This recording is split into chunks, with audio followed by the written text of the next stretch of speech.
Your Honor. We'll go ahead and call this working session of the East Peoria City Council to order.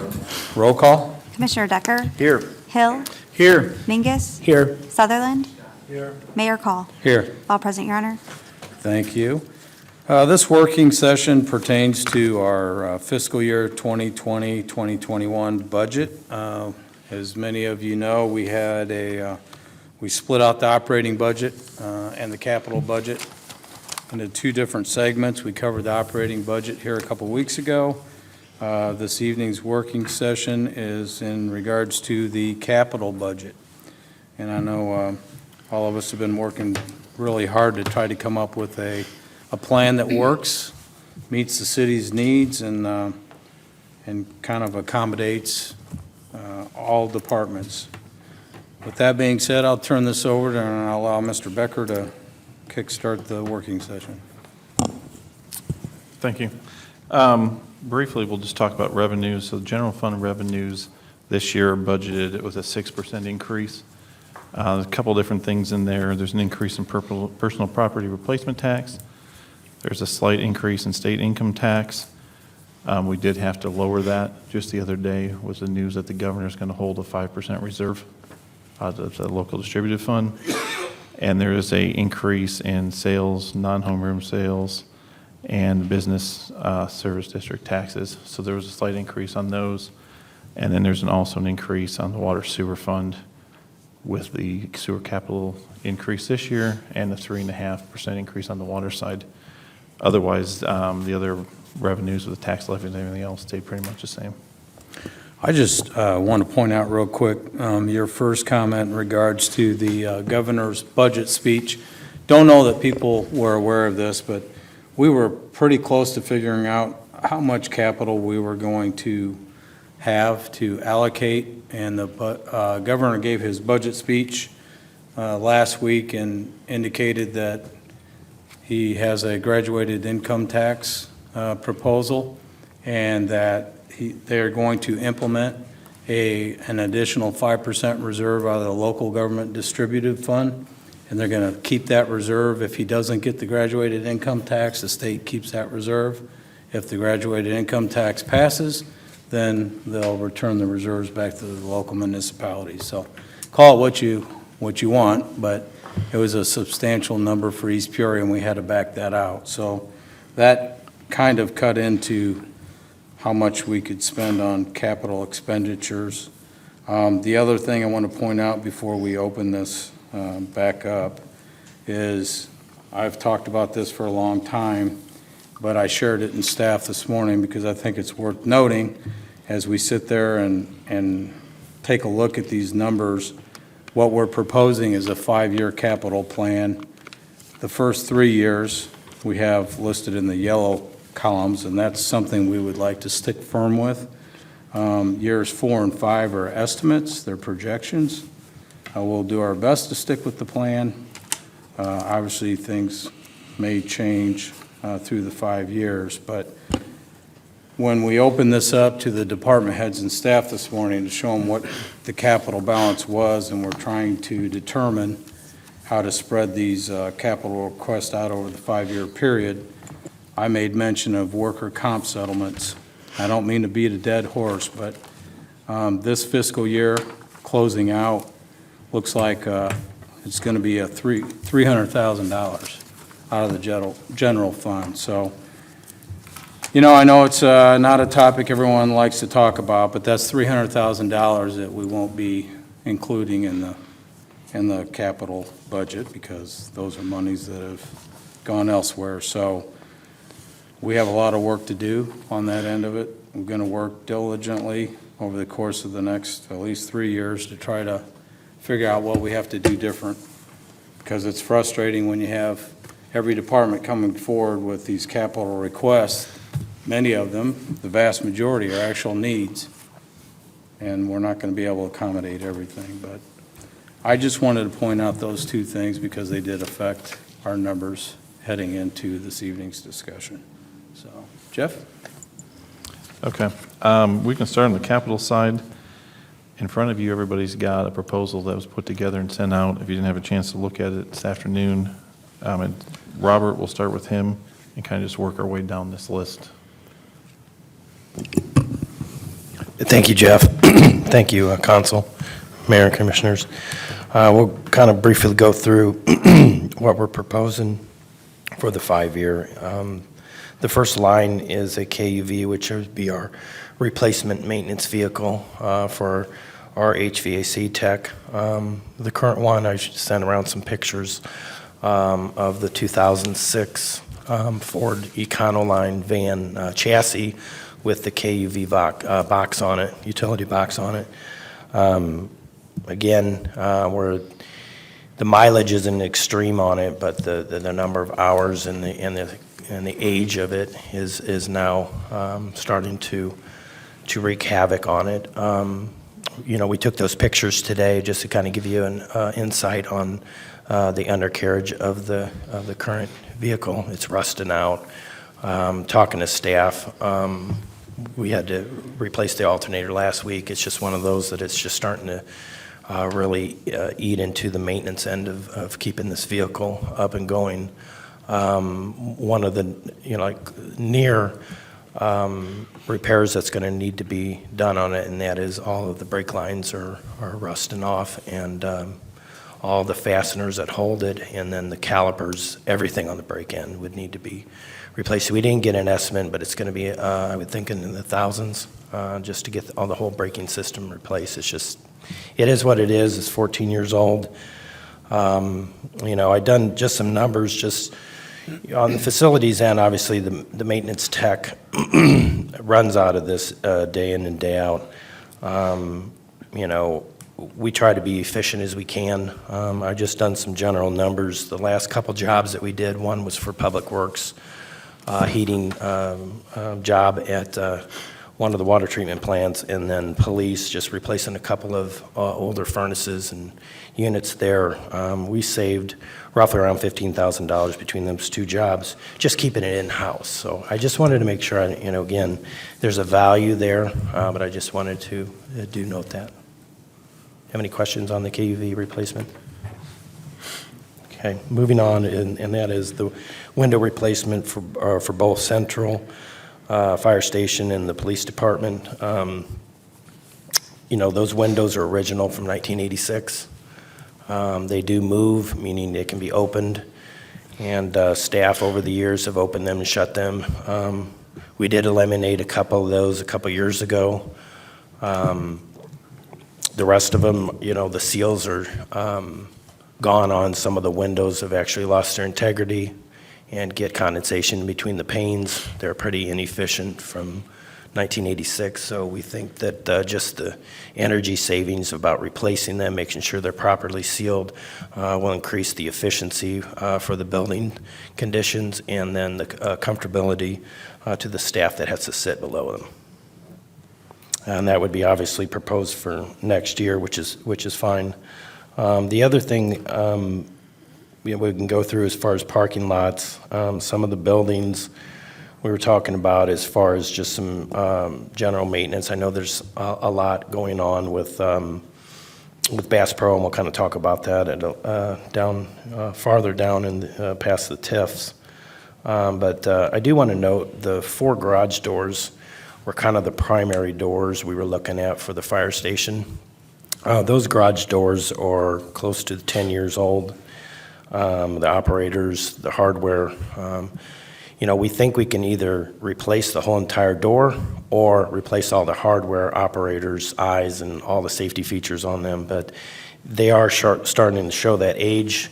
We done a kind of a cycle analysis on how many cycles do these garage doors and the springs, the operators are at their end of their life. So we got to really start thinking about what we're proposing, and that is all for the front line garage doors, and then we would use parts, panels, whatever we need to for the other, the back garage doors or whatever, until we can kind of cycle all them out. So there is a reuse for some of those garage operators and panels to be able to be used. Any questions on anything that I have under public property? I'll just quickly go down to the Camp Street TIF, and when we start talking about Bass Pro, line 25, and that is the AHU 24. rooftop unit, actually it's the RTU. That unit has a lot of issues. It hasn't been maintained, and it's not by the city's fault or anything. It's just one of those things where the Bass Pro and their contractors really supposed to be responsible for the maintenance and upkeep of our rooftop units. And what we found in that was, and it's been corrected for the most part, is that we're doing our diligence to ensure that the contractor is following through on the contract through Bass Pro. So, but one of those things that we did note, and that was that particular rooftop unit has a lot of issues as far as damage. That's the replacement parts aren't available for that particular unit, and we're seriously looking at trying to replace it with a newer, more efficient one, and then basically put some controls on it, because right now we're kind of dead in the water when it comes to, they can call us and tell us that there's units down, but we don't have access to the automation control system to be able to do any diagnostics or anything. So part of this would be to have a control system right next to their control system to be able to do some monitoring and some, just some diagnostics. And then the last one is striping. Every 2 to 3 years, we try to stretch it out, but Bass Pro parking lot, a lot of the walking path on the backside and other things need to be restriped. That's why it shows you we push that back until next year, but that is one of the things. We may have to just do some crosswalk stenciling, some other things to try to get them by until next year. Okay. Anybody have any questions in regard to the other thing that we're pushing out, obviously and estimated in 23, 24, and 24, 25, and that is additional HVAC or rooftop unit replacements, and then some roof replacement. Most of you know that there's shingled roofs on most of Bass Pro's. We're looking at trying to maybe replace that with more something like steel roofing. That way we don't have to worry about this again, but it's going to take a lot working with the Bass Pro team to be able to get all those stencils painted on the steel versus on the shingles. So, have any questions for me? No, sir. Thank you for your time. Thank you, Robert. Appreciate it. Okay, we'll move along to Police Department. Chief Rogie.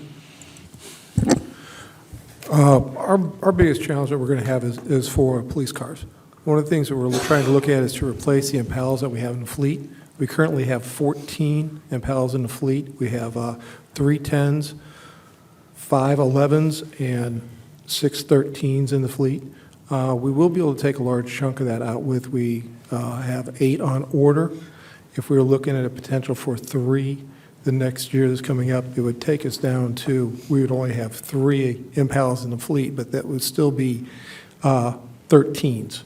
So, I mean, those are the challenges that we're looking at for the extended time period if we go with the proposal. So that's our kind of our challenge, what we're looking at, because we'll always have, then we'll have the 15s, and we'll have to continue to replace them. But like I said, our main goal is to get rid of the Impalas that we do have in the fleet. As I said, we have some that are 10 years old, and hopefully we'll be able to replace those.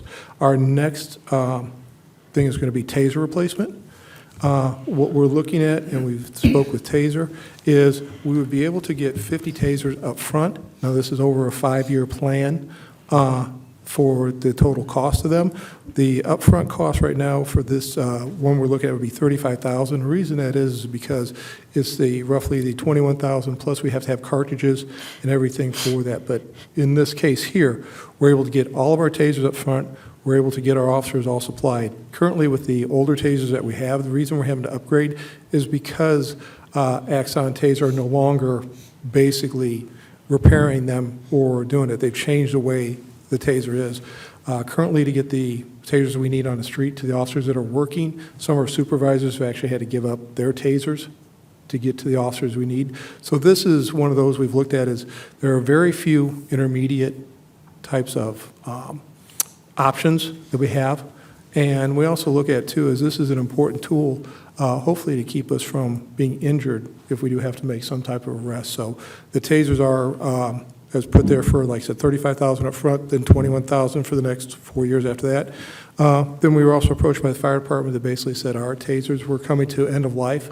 So that's where the 15.4 comes in for our AED replacement. All right, so those are our three main goals.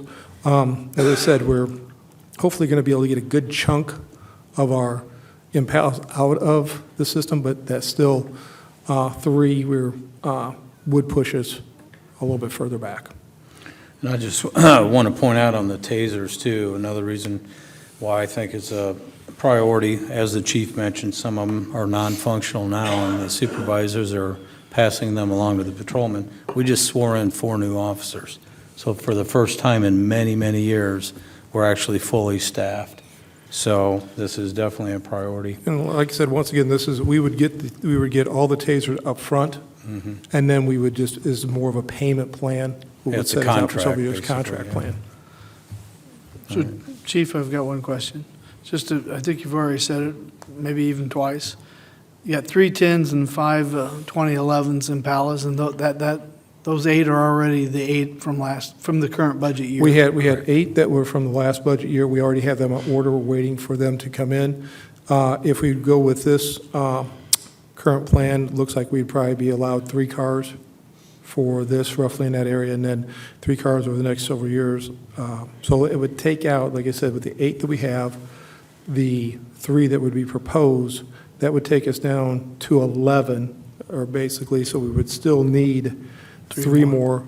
So we're looking at, those are 2013, so if we take everything out, we'd still be driving 2013s in 21, 22. So that's where, when we, like I said, with the limited amount, and we know cars are expensive. We understand that. I know Deputy Chief Broderick and Mr. Becker were discussing some options. So, I mean, it's one of those that we believe that the 2021 is a good, we could go with that, but we'd still like to have the option at least to discuss some other things maybe coming up in the next years. Like I said, we understand we're limited. So that would be my only ask is we still maybe be able to have some discussion with Mr. Becker when we're looking into the 21-22 year to see where we're at with our vehicles, but we do believe with And part of that possibility, and I know we spoke to Deputy Chief Broderick, you know, some of the stuff that we can sell off as well, that could alleviate the concerns in the police department. I know we have a lot of vehicles, and as we rotate these out, I mean, that's something of interest as well. But as I said, I do believe with the 8 we currently have on order, we could, like I said, with the 3 we have, and then that gives us the opportunity over the next year, next budget, to really look at how could we be more efficient and then possibly make adjustments if needed. But I believe this will at least suffice to where we need to be. Because as we did say, we're now at full staffing, and we're looking at what officers live in the city. You know, at least we know 2 of them that are new. So those are things we'll look at with the take-on car policy of that nature. Okay, fair enough. Thanks, Chief. Okay, if nobody's got any more questions, we'll go to Chief Knapp for the fire department. Sorry, I had to go there. Thanks, Mayor, appreciate that. All right, let's go ahead and start at the top here. AED replacements, as you guys will notice, and as we've talked about, everything I'm going to talk about for the next, say a few minutes is everything end of life, meaning we don't have a choice. AED replacements means that they're shot, meaning that if we need to go hook it up to somebody, it may not work. That's a big deal. We need to replace them. Monitors, same thing. End of life, can't repair. If they don't work, it's a bad result. Keep in mind, I think we had about $1.1 million in revenues last year on the ambulance, which was again up from last year, and I know we're all paying attention to that. But as we're looking at a lot of these expenses, I'm thankful we've got all the revenues that we've got, for sure. Air pack, same thing, end of life. There's a span on the air pack bottles themselves, the packs themselves, that they have to be replaced. Again, and I think I've mentioned to all of you probably, we apply for grants annually.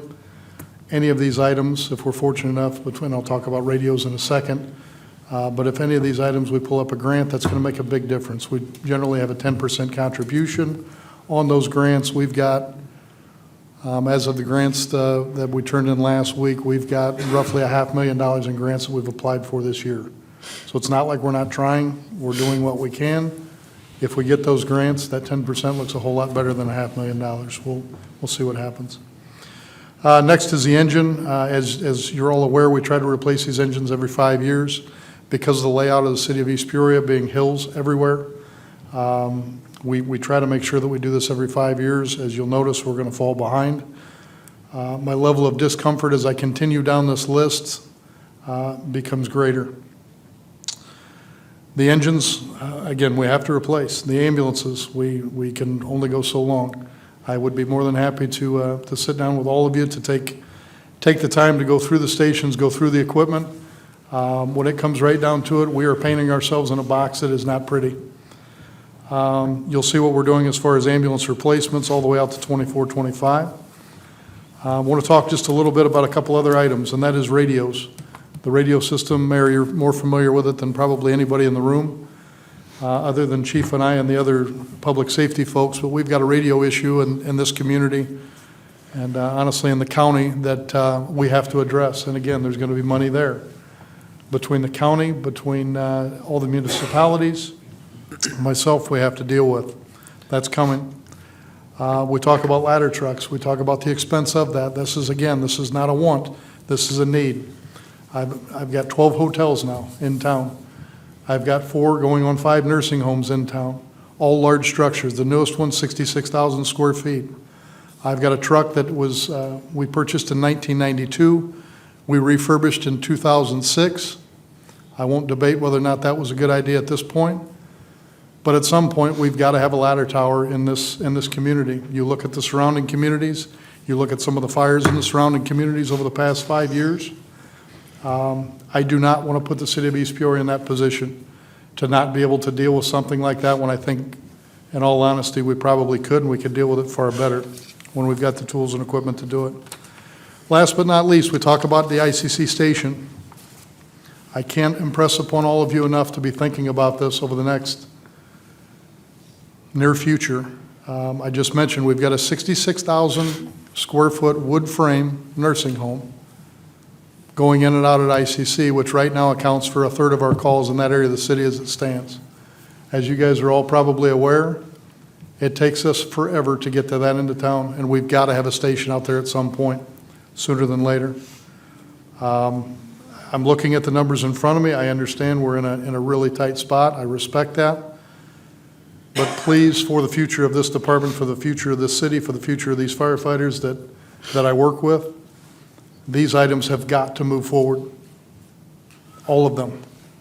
How we do that, I'm more than happy to work with all of you to do what it takes, but we have painted ourselves in a pretty tough spot.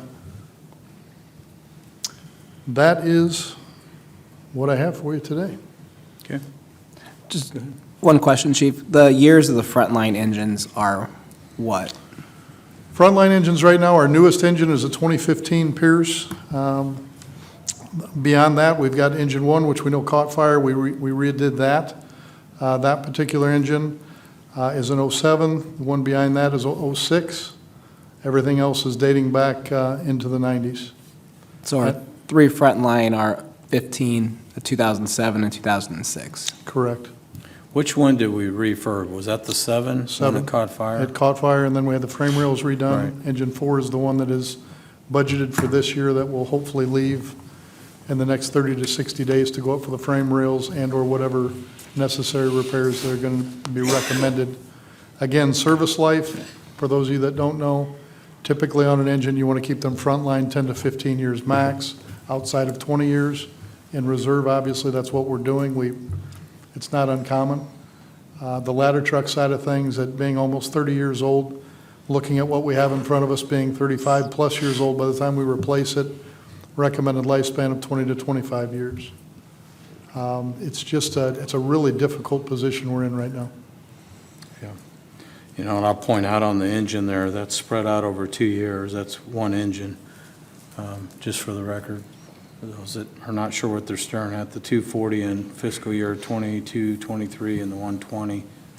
And the hope is maybe we can order it and have I a will do everything I conversation can to with make the sure we can get that ordered as far as if there's some short-term financing options, whatever we need to do to get this thing ordered, get it delivered in whatever form or fashion. we need to get it done. Okay, thanks, Chief. Thank you. Okay, next we'll go to Rick Simonsky. Thank you, Jeff. Mayor, Commissioners, my first item is a garbage truck. This is projected out in 23, 24. This will replace one of the existing garbage trucks. We have 5 garbage trucks. 2 of them are 2015s, 2 of them are 2008s, and then the recycler is a 2018. What the intent here is to move this into the main line, 2 trucks to allow us to get rid of the older backup truck. My next item is a request for a plow truck. We've broken that into 2 years. I have a fleet of 10 plow trucks.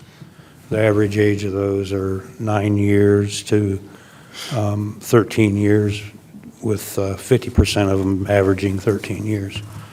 That would bring up the age of those vehicles as well.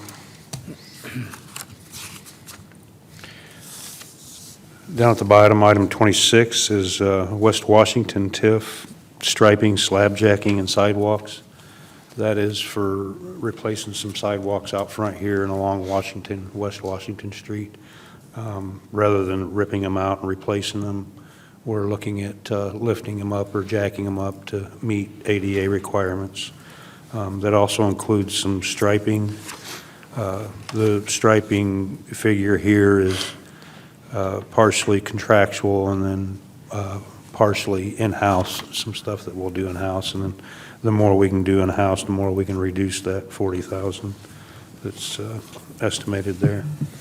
On your next page,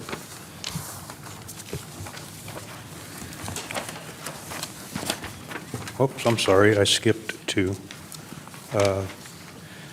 The count 25 there's 2 Camp Street TIF projects. One's for Camp at River Road and the other is Camp at Riverside Drive. These are committed PUATS projects we agreed to build some time ago. They're in various phases of engineering, design, and that's a grant, a 70-30. Realistically, it ends up being a 50-50 match, so it's free money. On the next. And I just, real quick, Rick, just to point out to everybody, before these conversations were even had, just for full disclosure, these 2 street projects are hard numbers. They had to be included. We've committed to doing the improvements at Camp and River and Camp and Riverside. So those were hard numbers that were put into this capital plan, and then everything else was incorporated around it. No different, not to jump ahead, but under hotel motel, you also have the Camp and River and the Altorfer Lane. Those were committed funds or committed projects. So those were included in the capital before any other discussion was had, so. They were. Thank you, Mayor. Yeah, it used to be a roundabout. Now it's a signalized Lane intersection, improvements. improved signalized intersection. It adds a double left turn coming out of Riverside Drive to help some of that traffic. As long as I'm able to turn left to go into Steak and Shake. As long as I'm Yeah. able to turn left to go into Steak and Shake. On So the River Road left project. turn, Yeah, they approved IDOT that. has signed off on They that. The signed left off turn on is that. part of this improvement. One other on this front sheet here is the, I'm sorry, I apologize for bouncing around there. I got off my equipment and jumped right over to the others. Is the street reconstruction of Highview Road under Fund 11. That's projecting $500,000 in 21-22 for a joint project between the street department and the water and sewer department to reconstruct an entire section of roadway. There's more to that one in the back under water, and I'll let Cord explain that when we get to that. Rick, I just got one question. Which part of Highview are we talking about? This section of Highview Road is the section between, I believe it's Regal Lane coming back towards Route 8 to Illini Drive. The The concrete section. Yeah, what we're looking at, and we're in very preliminary stages of putting costs together and everything, but what we're looking at is ripping the concrete out, replacing the sanitary sewer, the water main, ensuring that the storm sewers are all operational. If not, make what repairs we've got to make there, and install a sump pump line to capture sump pumps. And then what we're looking at right now is putting back asphalt rather than concrete. So there'll be some aggregate that we need to bring that back up to a point to where we can have still a substantial asphalt roadway. Okay, thank you. And Ty's bike trail.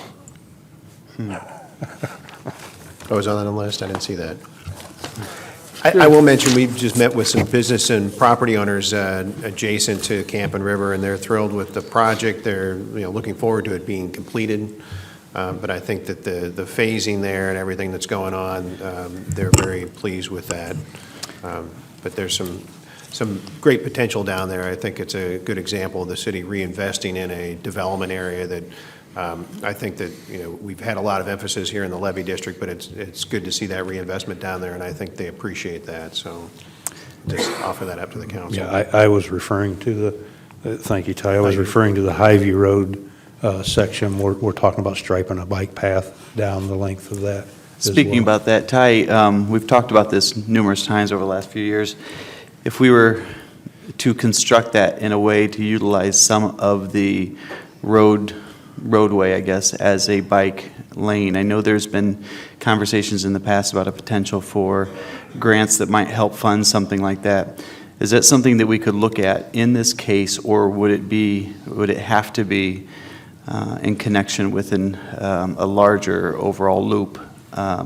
Or do you think there might be funding out there that would help this project along if a portion of that was committed to a bike lane? With the Highview segment? Yes. I think you'd have to take a look at enhancement funds. We'd have to take a look and see if there was a potential with ITEP funds that would facilitate something that would be non-motorized. I don't know that I see a potential if it's not a separated trail system.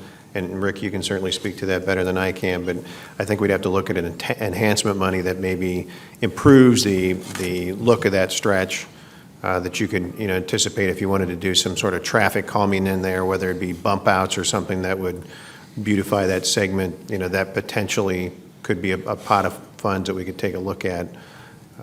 But otherwise, as it stands alone, I know that segment has not ever qualified for PUAT's funding, unfortunately. It doesn't have the accidents to it or that sort of thing. Yeah. We had about a 3-hour or so conversation today, and that was much of the conversation. And we talked about everything from obviously that's a wide stretch, and the expense of it, even looking at decreasing the width.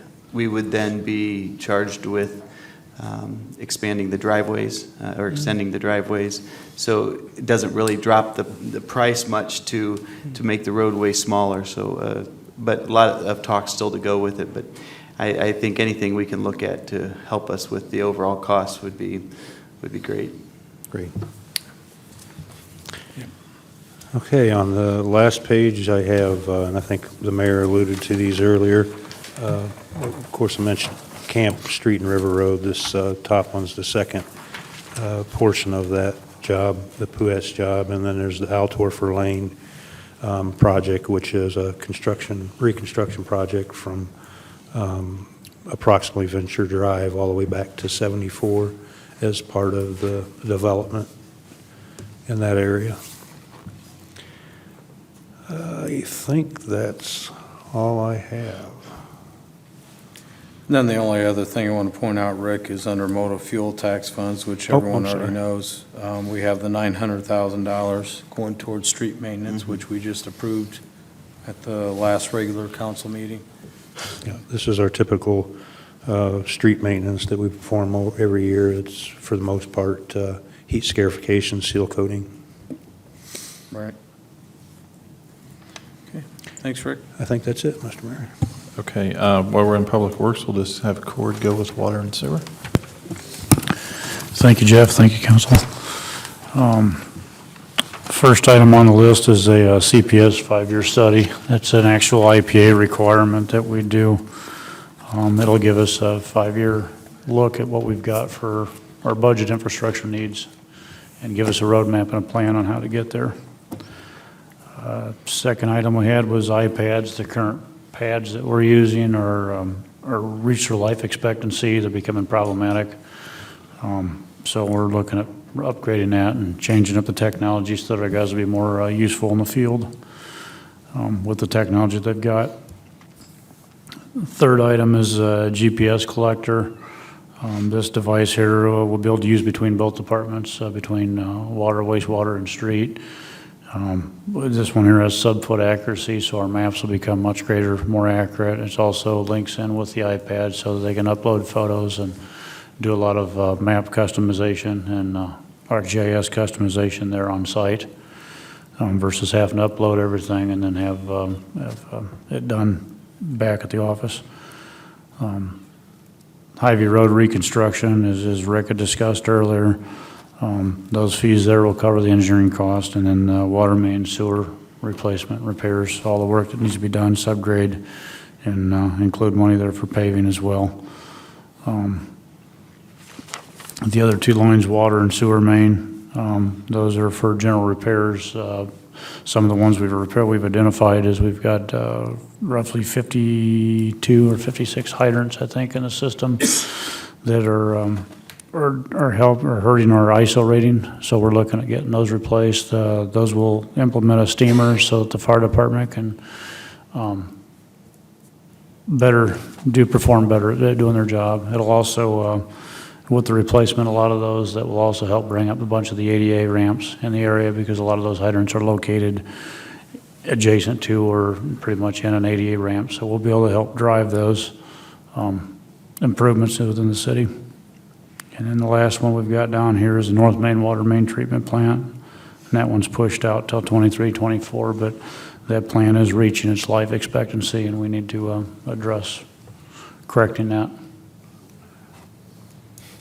That's all I've got. Okay.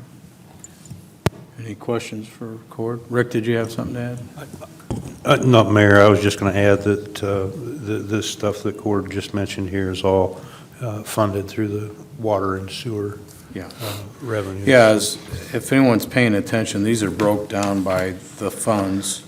Part of this is the general capital. That's almost $5.1 million over a 5-year period. Then we have hotel motel. That's almost $2.5 million over the 5-year period. Water and sewers, $5 million over the 5-year period. And then we have $4.5 on the motor fuel tax fund through the 5-year capital plan that's presented. So you're looking at roughly over $17 million worth of capital in this plan over a 5-year period. And then at the very bottom, Jeff, I'm going to ask you to touch on that software, if you don't mind. Okay. So on the very bottom, you'll see, and this has just come up recently, we've been throwing this around for a few years, and A few years? Why don't you tell them the truth? Since I've been here, it's been a few years. Since 1991. 1991 is when we got our current software package. We've been having some more and more issues, and we're going to look at upgrading that. Cost-wise, we're not sure yet. We preliminary put $500,000 in here, maybe $750,000. Currently, the budget does not include the new cannabis tax, so we're thinking maybe that when we get a better handle on this, this might be something we'll utilize this for first, is to get this software package. It's going to do everything from HR, accounts and finance, payroll, permitting. There's plan review for our inspections department and building inspectors and stuff. So it's all encompassing one complete system that's going to handle everything. And we'll have more information on that as we dig into this. One thing that's clear is, and I mean, we'll have a decision to make there, and obviously we'll bring in a couple of different vendors to present and do a demo and give us some cost. But at the end of the day, it's been very clear to me, being full-time in here, how antiquated our system is. And it's not cost-effective, it's not efficient, it causes a lot of problems, and it costs us a lot of money. And there's a lot better ways to run business, and I think this is a priority. I know I mentioned the cannabis tax, which is not included in any of our revenue because we don't know what that is yet.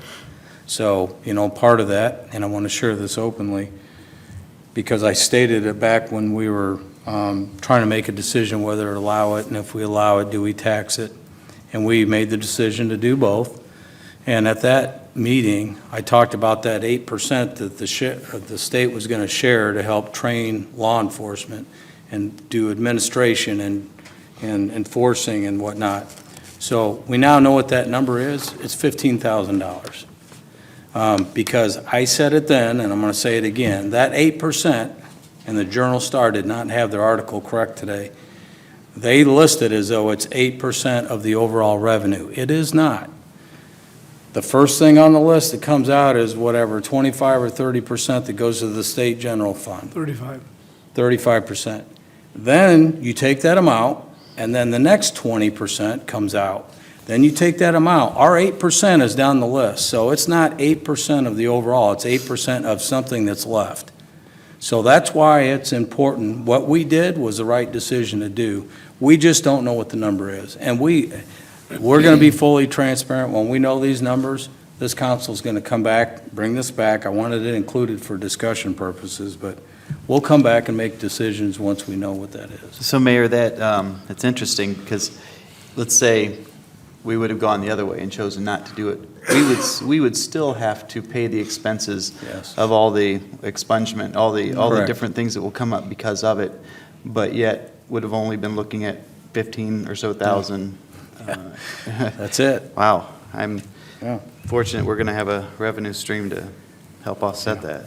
I agree. But, at the end of the day, I kind of had a gut feeling this was going to be tough going into the capital thing, and I get it. When you look at all the needs of the departments, and I shared it in staff today, I get it. Everyone's going to come in here and want to fight for their own. What we've proposed here, honestly, is trying to spread everything out to cover the needs based on a priority that can accommodate every single department. So, I'd open it up for council to share their thoughts. I have one question, Jeff, and I know I ask you this often. I don't know if you'll have an easy answer to this. When this budget is all said and done and we're sitting here next year, do you have an estimate at what you believe our reserves, spendable, I guess, reserves will be? And the reason I ask is so I can look back and see how we've done compared to how we were planning on doing, and I don't know if we can then look next year at if there's more money, if we have to be tighter than what we were this year. Do you have any idea what that projection could be? I don't have a number for you right now, but I can get one Okay. and put something together for you. And, I do. That's a good point, Commissioner Decker. We're talking about putting together a capital improvement plan, which we've not done one, and I know we've talked about it the last 4 years or so. I think it's the right thing to do to stay on target, knowing that, revenues fluctuate, expenses fluctuate, and at the end of the day, there may be something that pops up that's unexpected that will take a precedent over other things. So we understand that. The goal is to try to implement something so we're all on the same page. But Commissioner? Well, the only thing, I wanted to commend the department heads, directors, everybody that contributed. I know we implemented a new method or approach to the operational budget, which, as we went over this budget, I was a little disappointed when, unbeknownst, when we started this process, as Mayor has already mentioned, workman's comp and insurance increases actually took away, we're playing with or budgeting off of $1 million. So it was based on that process, based on really looking at what was needed in that process, actually brought us back to being able to try to budget to $1 million, which again, as we see here, it's largely inefficient to support all of our needs. So again, as I look at this and pushes things out, the capital plan. We had a lot of things in our first discussions when we went through the departments that were going to be planned in the next fiscal year, and that's greatly been reduced. And some of that is as those two major, larger TIF-related, or not TIF, those road improvement projects down at Camp and Riverside are taking a large portion of the $1 million. And again, that's if we maintain that. So again, going forward, the systems charge, again, I'm open to that. Now, whether we're using any of the cannabis revenues or not, to me, again, I'm not sure there. Again, I'm open to that as we go forward. We definitely need something. We're some of the systems that I have seen, and we've worked with Ty Livingston and the Planning and Community Development as we embarked on just a very narrow need of the inspection. So there is a need there. I think we definitely need to take a very structured approach to make sure we identify our requirements first and foremost before we go choose that whatever that solution is whenever we do that. Commissioners? Yeah, I'll echo a little bit of what Commissioner Decker and Commissioner Hill said. Appreciate what the department heads did as far as the work. I know in talking at least to a few people that this isn't perfect. There are, I know that there's equipment needs in all the departments, whether it's plow trucks, or fire engines or police cars, and this isn't perfect. But I also know when you sit down and look at the money we have to spend, that's not perfect either because we don't have a lot of money. So I think what we've developed is a plan, and I think that that's a good idea. I agree with the mayor that it's good to have a 5-year plan or at least 3 years where we can look and say, this is what we're going to do this year, this is what we're going to do next year. So it's not up in the air when a fire engine's going to be ordered or how many police cars are we going to get in 2 years. We kind of know that, so that makes it a little easier to plan. So that's one thing. Another thing that I think is important to note is the amount of money we are spending on streets in this budget. I know that that's one thing that consistently comes up and has been brought up for 10 or 15 years in this community is the need to spend money on streets. And we have the money we're spending on the PUETS projects, which are taking up a large portion of the capital, which is frustrating, I think, at some points because we are spending money on that in lieu of equipment. But our streets do need improved, so we have money that we're spending on streets with the PUETS projects. We're reconstructing Highview Road, and we've got the $900,000 in motor fuel tax in streets. And that's something that our community has said that they want, and I think that's being responsive to the needs and the requests of the community. And my final thing that I'll state is related to the cannabis tax or the cannabis money. I agree with Jeff and the mayor that I was surprised when we went through this exercise that our different departments are all on different systems and you just can't pull up a report to see, what was spent. That surprised me coming from a school district where I can pull that up and run payroll and do all on the same system. I was surprised we couldn't do that here. So I agree there's a need that probably does save time and money and efforts.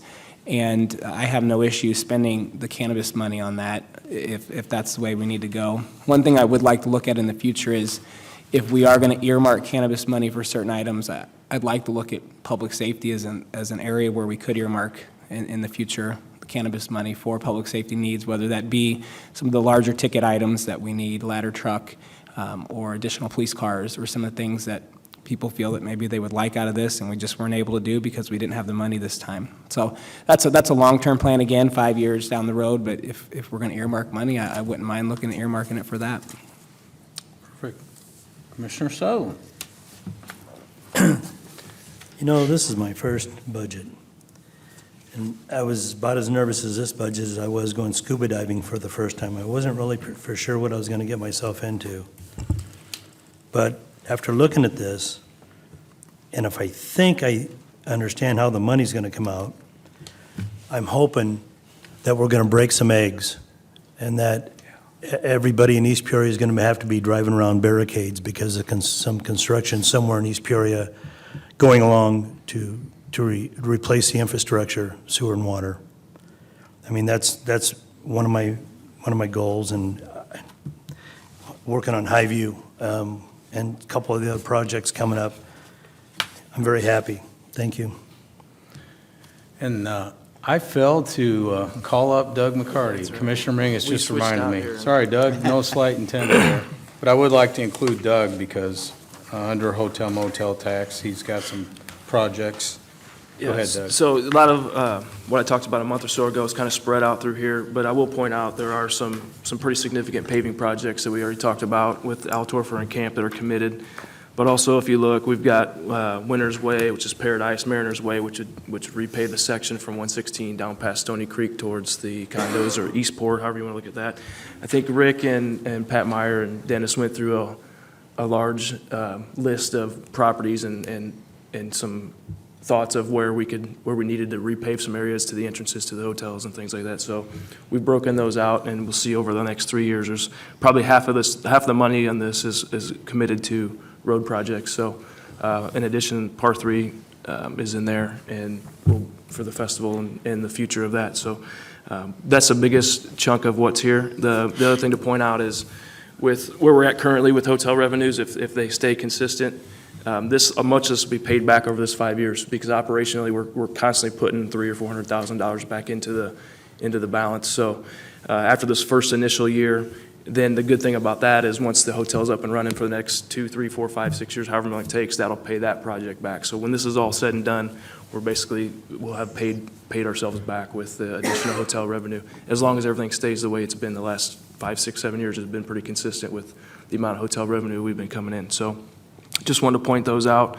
Some of the stuff, there's a couple things for Riverfront Park down the road a couple years from now that probably Robert could speak to better. And then we've talked about some signage in the city, whether it's welcome signs and some gateway signage that Ty's talked about. So those are pushed down years 2 and 3, hopefully. And then, but for the most part, the biggest chunk is some of these hotel road projects that we're trying to knock out and get those up to where they need to be. Any questions for Doug? I have one question on the festival parking lot in year 2, we're 2 years out. Is that a total repaving? No, that's, as I mentioned in the session, Rick and Pat, it's the section if you come down from Washington Street and you kind of take the corners of the building and go straight out. It's just that middle square where most people park. And like I said, I think that park, since the building's been chopped up over the years, we don't have the same large events that we had. The big room only holds like 200 people, so have that parking lot as big as it is, we don't need all that. So eventually we could just tear it out and make it green space.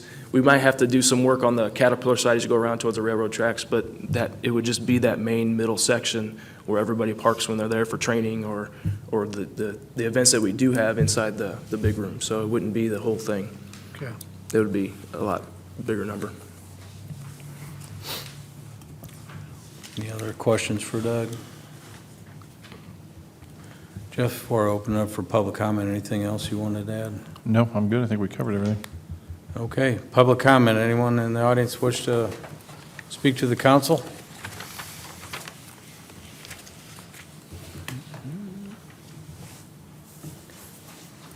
Mr. Norvitz. Well, listening to the discussion, I'm curious. It says proposed and estimates, and I heard you say that you kind of want to put this in stone, that this is what you'd really like to do over the next 5 years. Is that a correct assumption? That is correct. It is proposed because we are proposing this to the council. And based on what happens tonight, it'll be incorporated in the budget. So looking at this here, it looks like you're allocating $1 million a year, plus or minus, and I know it's going to fluctuate. And this is probably a low year at $1 million. And you go out 5 years, you're going to spend $5.1 million. Has anybody actually taken a look at a 5-year accelerated plan where you finance this out? Because the cost of capital right now is really cheap. So you could accelerate all this pretty much up front and pay it out at probably a reduced rate, since, as you know, over 5 years, the costs are going to increase. And cost of capital will increase in the future as well. So I'm just wondering, has analysis been done on, 5 years each year versus an accelerated capital? As you're well aware, Don, we have an extreme amount of debt at the moment with all the development down here. And one of the things that we go through is a bond rating every time we refinance bonds or get a new one. And one of the things that they're leaning hard on us on is not borrowing money. So that is the main reason to not go out and borrow another $5 or $6 million and do this all today, because our bond rating would drop, and when that drops, our cost to borrow would go up. And that doesn't help us out any in the long run. So that's the reason we're not going to go So that do you have a direction. current debt schedule and where the bonds roll off? Correct. And so for how many years are we currently at what level? And I know I've shared that schedule with you before. Yes. I can give you an updated one if you'd like to see it. If you There's could. not been a lot of new stuff added. The one or two things we had, garbage truck loan was 12 months and stuff. Those have already come on and off, probably since the last schedule you have, but I'll get you a new one. So is our bond rating bad, good, or? Our bond rating right now is steady, and I believe the outlook on it was positive when we came out of the last one. But if you remember, a couple of years ago, we did have way downgrade, and we're trying to make up for that and get back in the right direction. Okay. Here's what I'll share. So we've implemented a couple of policies, if you remember right, you attend all the meetings, by design, based on that call, knowing this is what we have to do to increase our bond rating. We're not in a position to borrow any more money. So what do? One of the questions is, what's your capital plan consist of? Well, we don't have one of those. Well, after tonight, we're going to have one of those.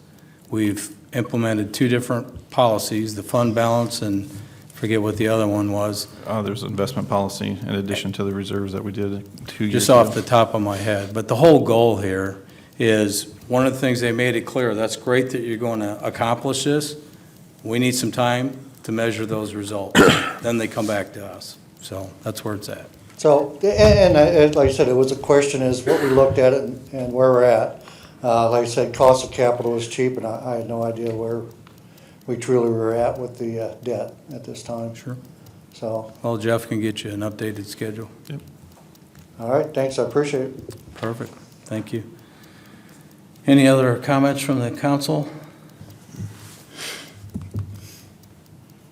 Okay, it's been an interesting ride. I think from here is what we'd do is I'll have Jeff incorporate everything, roll everything in now that we have the operating discussion beyond us and the capital. We'll put everything together and make sure he gets it back out to you guys for a review, and then we'll bring it back next month for discussion. That's what I was going to ask, Mayor. What's the projected date for us to vote? The first reading would be on the 17th of March. Okay. Yeah, so we're a few weeks out yet on that, so. Okay, if we have no further comments, I would seek a motion to adjourn. So moved. May I have a second, please? Second. Thank you, Commissioner Decker. Roll call? Commissioner Decker? Aye. Hill? Aye. Mingus? Aye. Sutherland? Aye. Mayor Call? Aye, All present voting aye, Your Honor. thank you. We are adjourned.